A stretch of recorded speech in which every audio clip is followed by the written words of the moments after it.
What is the Temple Mount? By Mendel Adelman. Located to the east of Jerusalem, historic Old City, the Temple Mount, once home to both holy temples, is the holiest place on earth. Although the temple no longer stands, throughout the millennia Jews have gathered at the wall supporting the mountain's western flank, the Western Wall, to pray. The Temple Mount is a portal, the place where the veil separating earth from the spiritual plane is most translucent. Our sages tell us that it is the conduit through which all prayers ascend to heaven. The origins of the Temple Mount. The holiest of the Temple Mount begins with the creation of humankind. According to tradition, it was from there that God plucked the dirt to form the body of Adam, the first mortal. The sanctity of the site was thus etched into its dirt from the first week of existence. 2,000 years later, God sent Abraham there to sacrifice his son. God commanded him to travel to the mountain that I will show you. Which mountain was that? The Temple Mount. At that point, Scripture referred to it by the name Mount Moriah. The first person to truly express the majesty of the Temple Mount was Jacob. On his journey to Haran, he stopped at Mount Moriah for a night. There he dreamt of a ladder ascending to heaven with angels traveling down and up it. When he awoke, he realized where he had slept. This place, he intoned, is a portal to heaven. King David and the Temple Mount. Then, 700 years later, King David shone the spotlight on it once again. For 6 years, King David ruled only the kingdom of Judah based on Hebron. Saul's son, Ishbosheth, ruled the remainder of Israel. After 6 years of rivalry, Abner, who had supported Ishbosheth, switched sides and pushed for David to take rulership of the entire land. His wish was soon realized when King David reunited the kingdom after the death of Ishbosheth. In a bid to repair the fractured population, David decided to move his palace to a more central city. He chose Jerusalem, on the border of the regions of Judah and Benjamin. Then, at the height of a raging epidemic, King David met an angel on the threshing floor of a man called Araunah the Jebusite, which was located on the future Temple Mount. The angel commanded him to erect an altar at that location and offer sacrifices. Those offerings would end the plague. King David purchased the threshing floor from Araunah for 600 gold shekels. He built an altar and offered up sacrifices, and indeed, the plague stopped. David designated the location of that altar as the future site of the temple. The temples.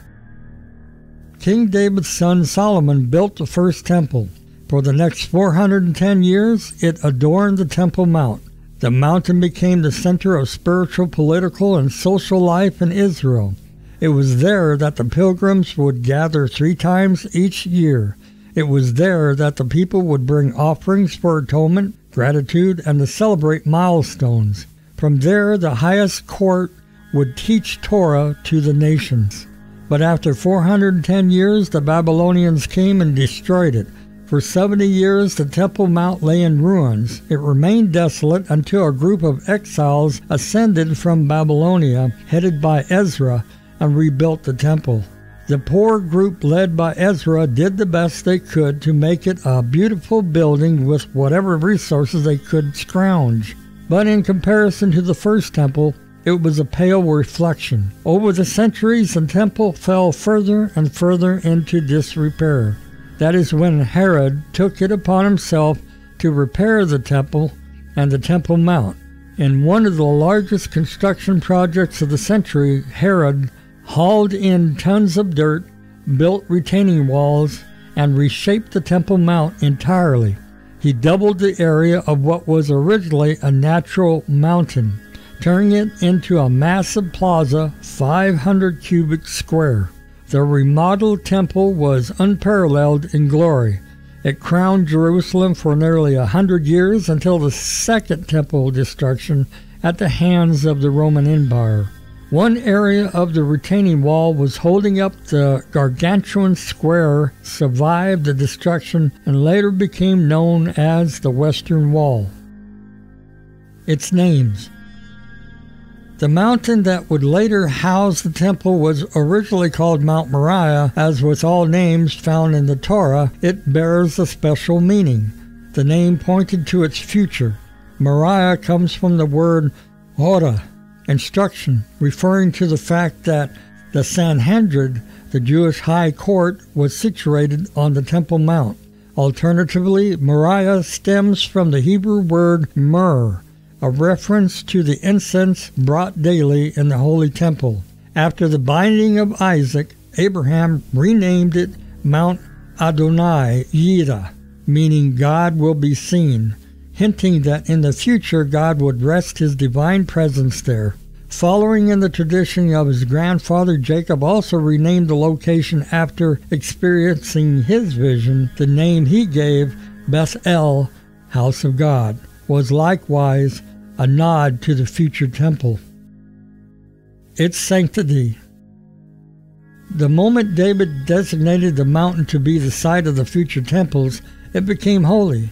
That holiness remained embedded eternally, even now when the temples are no longer standing. That holiness mandates a certain decorum. We may not enter the Temple Mount with a staff, money pouch, or dusty feet.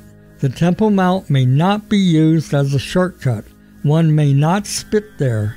Most importantly, we cannot go there when we are ritually impure. Nowadays, due to the lack of a red heifer, we are all presumed to be impure. So, until the coming of Moshe, who will prepare a red heifer for us, we are all barred from entering the Temple Mount.